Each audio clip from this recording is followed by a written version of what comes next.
Hey everyone, welcome to Reddit Readout. Today we are checking out People of Reddit. Story 1. The Smoker. Back in my retail days I was the packer. After the checkout, a lady who was smoking came through the line who wanted parcel pickup. We pack her bags and they are taken to a pickup location where the customer drives through and collect their bags later on. As she finished her cigarette, she dropped it on the ground and stubbed it out with her shoe, leaving it on the floor. Being the nice guy I am, I picked it up, put it in a small plastic bag and packed it with the rest of her shopping. Wouldn't want her to lose her cigarette but... Story 2. CO worker was a bully, get free stuff. Disclaimer. This happened over 20 years ago, so I will assume the statute of limitations has well passed. Way back when fairs and festivals would give out cool stuff. The better the stuff, the more details needed. Credit card companies would give out bags, doodads, gadgets, etc. BTW, I love free stuff, but don't want extra credit cards and telemarketers calling me. Enough of background. I worked at a company and had a very annoying and bullying coworker. I honestly do not know what I did to set this guy off. Well, company folded and I and a few others were tasked to clean up and get rid of everything. While I was cleaning up HR, I found, let's call him Dave, the employment records. Dave details were there. SS, address, phone number, all the stuff I needed to get free stuff. I memorized all, and each time there was something free I became Dave. Filled out forms for credit cards and got free swag. Need a phone number for non-existent crews and get swag. If it was free, I was in. Whatever was at the event for free I gobbled it up under his name. Car dealerships, credit cards, telemarketers, you name it, Dave got mail and phone calls. Never knew the outcome, but I got free stuff without the bother for 2 years. Story 3. You want snots? TW, blood. I had horrible allergies as a young person. I also dreaded allergy meds because they made me sleepy and I was very active. So I would just struggle through the summer stuffiness, nosebleeds, and gunky grossness. A few of my friends thought it was funny to grab my nose when I wasn't looking and twist it a little so my nose would bleed. The propensity to bleed immediately only happened in summer and we'd be at the beach a lot, so it was rare. They also could feel like they weren't doing anything egregious because I could just jump in the water and wash off. I personally didn't find it funny, but we always pulled shit on each other, so it never made me that mad. But one summer the allergies were seriously out of control. If I sneezed even softly my nose would bleed for like 15 to 30 minutes. My folks should have taken me to the doc, but it was the 80s anyway. This was pretty amusing to one of my friends, who one day at the beach, after I'd gotten over a nosebleed, snuck up and gave my nose a hard twist. Lots of blood, trying to hide it from the other 500 people at the beach and waiting for the clotting to take. I was pissed but had an idea. I didn't blow my nose and didn't inhale the blood and mucus. I let it all build up in both nostrils and nasal cavities and tilted my head back so none would drain out. I had 2 supercharged, bloody snot missiles ready for launch. We were in the water about thigh deep. I called over the culprit and said, "Hey, is it still bleeding?" and tilted my head back a little so he would look.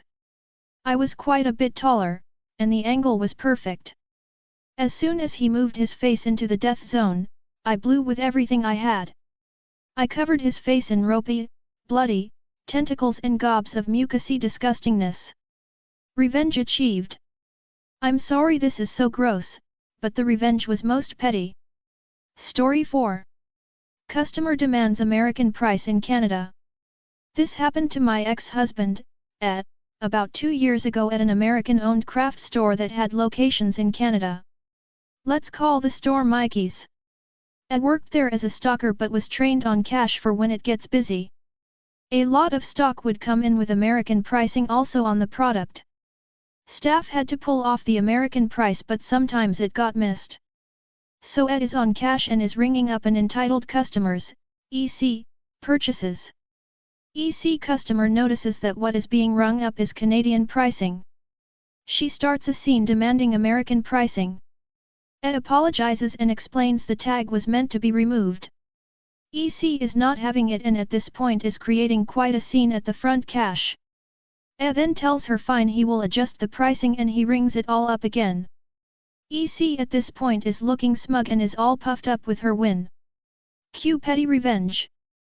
Tells her the price and she hands him a bunch of cash. Canadian cash. Then tells her if she wants American pricing she has to pay in American funds. He said voiding the sale and ringing it all up again with Canadian pricing was worth it for the look on her face. Don't know how he got away with it, but he was Employee of the Week the next week. Story 5. Gamer Geek Jealousy Leads to Epic Brutal Revenge. Gamer Geek Jealousy Leads to Epic, Brutal Revenge. I used to be in a gaming group, traditional, books, dice, and miniatures, with a guy we'll call Stench, because no matter how many showers he took, he stunk. Anyway, Stench was a serious geek, and Catholic, which made his gaming way problematic for him.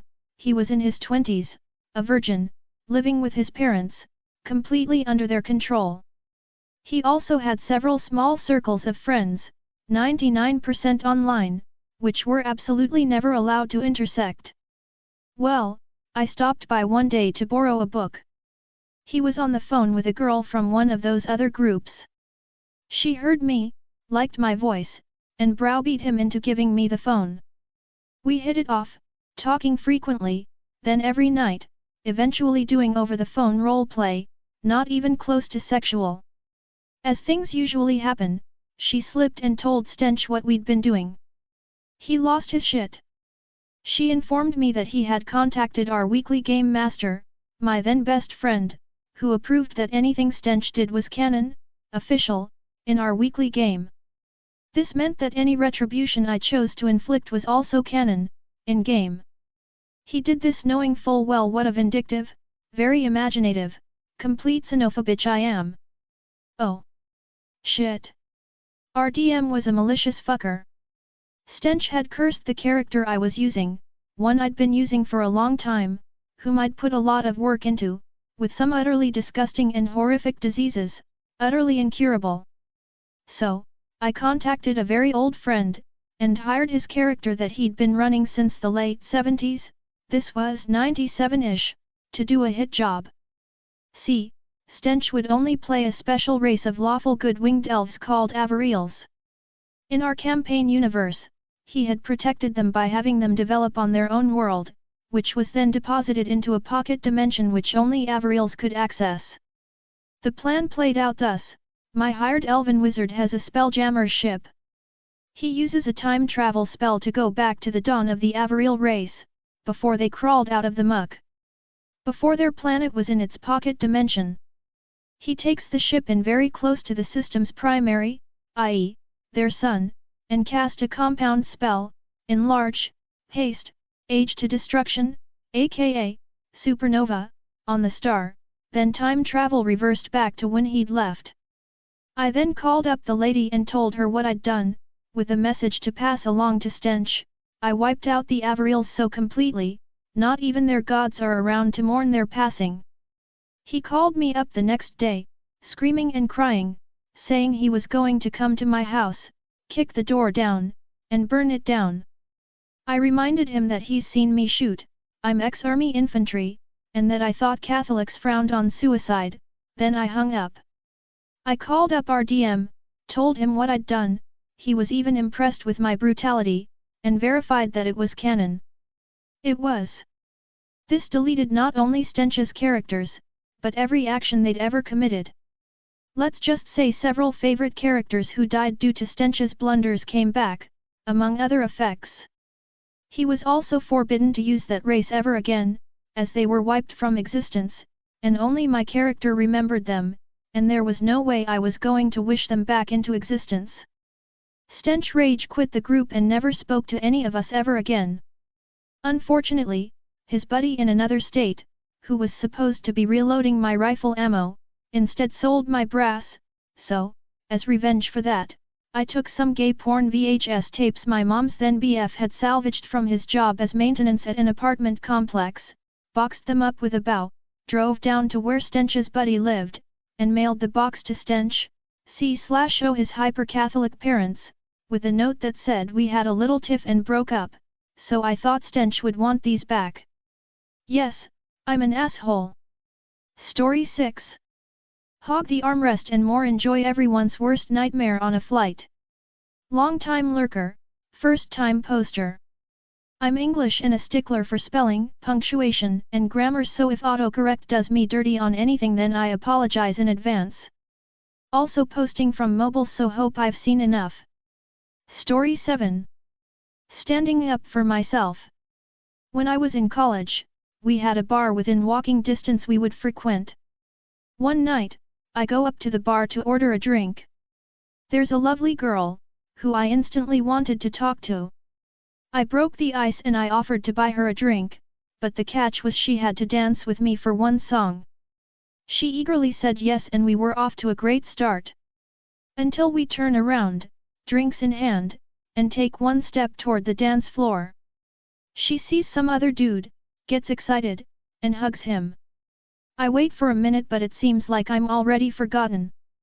I see a few buddies nearby and I tell them what happened. My friend Jordan says, "Do something, man." So here comes my petty revenge. I walk up to her. Say excuse me and take the drink out of her hand. I chug it down and slam the plastic cup down, and walk away. No reaction from pretty girl and her guy, but my buddies loved it and we had a good laugh about it.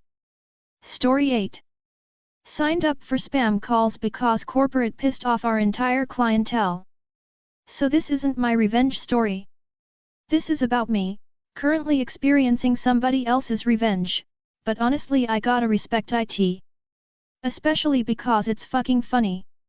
So I work for a self-storage company, can't get too specific because I don't want to lose my job, as the economy we live in is a nightmare.